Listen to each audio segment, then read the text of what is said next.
नमस्कार दोस्तों, मैं आपका दोस्त मयंक कुमार एक बार फिर से आप सभी का अपने YouTube चैनल यूजफुल जानकारी में हार्दिक स्वागत करता हूं। दोस्तों, आज हम फिर एक बार मृत्यु के विषय में बात करने वाले हैं। मनुष्य जब अपने जीवन में मृत्यु से पहले कम समय देखता है तो छटपटाता है, घबराते हैं, तड़पते हैं कि क्या करें। जैसे एक पिता अपनी बेटी के विवाह में छटपटाता है, उसके पास पैसे नहीं होते।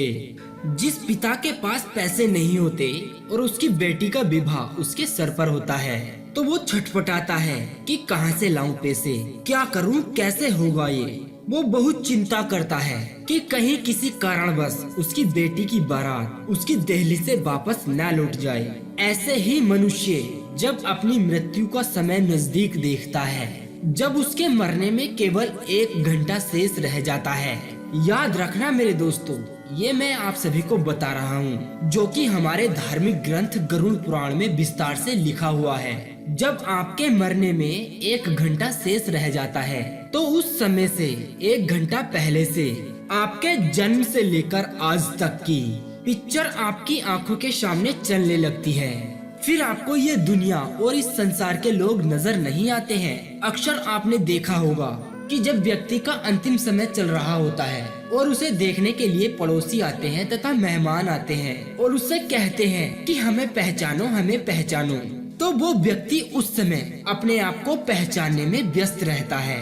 1 घंटा पहले आपके मरने के या फिर मेरे मरने के 1 घंटा पहले सबके सामने आपके जन्म से कैसे आपका जन्म हुआ था, कैसे आपने अपना लड़प्पन व्यतीत किया, कैसे जवानी गुजरी और किस किस का दिल आपने दुखाया, किस किस को आपने परेशान किया, किस किस पर आपने अत्याचार किया, किस किस की आपने सेवा करी, उसके चरणों को दबाया, रोटी दी, पानी दिया, क्या क्या आपने अपने जीवन में अब तक किया है।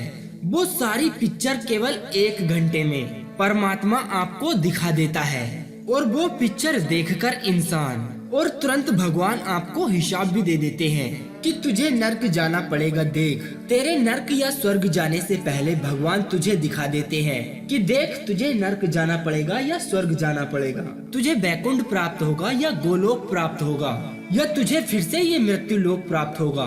तूने अपने जीवन भर में इतने पाप किए हैं, इतने पुण्य किए हैं, तेरे सारे पाप और पुण्यों की लिस्ट तेरे सामने रख देता है परमेश्वर। अब आप चाहेंगे कि मैं अब भागवत सुन लूं, अब मैं राम नाम का नाम जप लूं, अब मैं कुछ दान कर लूं, पुण्य कर लूं, चाहकर भी आपकी मनसा है करने की, पर आप नहीं कर सकते हैं क्योंकि आपका वक्त गुजर चुका है, यानी पूरा हो चुका है।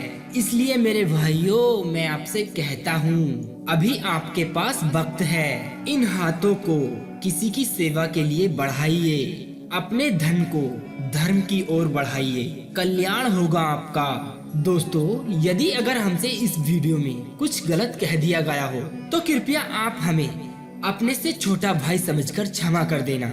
और यदि आपका इस वीडियो के बारे में कोई सुझाव हो तो कृपया आप हमें कमेंट के माध्यम से जरूर बताइएगा। और आप इस वीडियो को लाइक करके अपना प्यार हमेशा की तरह हमें जरूर देना। और अगर आपने अभी तक हमारे इस YouTube चैनल को सब्सक्राइब नहीं किया है तो कृपया आप हमारे इस चैनल को सब्सक्राइब कर लें। तो अब दीजिए हमें इजाजत, ताकि हम आप सभी के लिए एक और ऐसी ही अनसुनी व रोचक जानकारी को ढूंढकर ला सके। तब तक के लिए आप अपना ध्यान रखिए और हमेशा मुस्कुराते रहिए।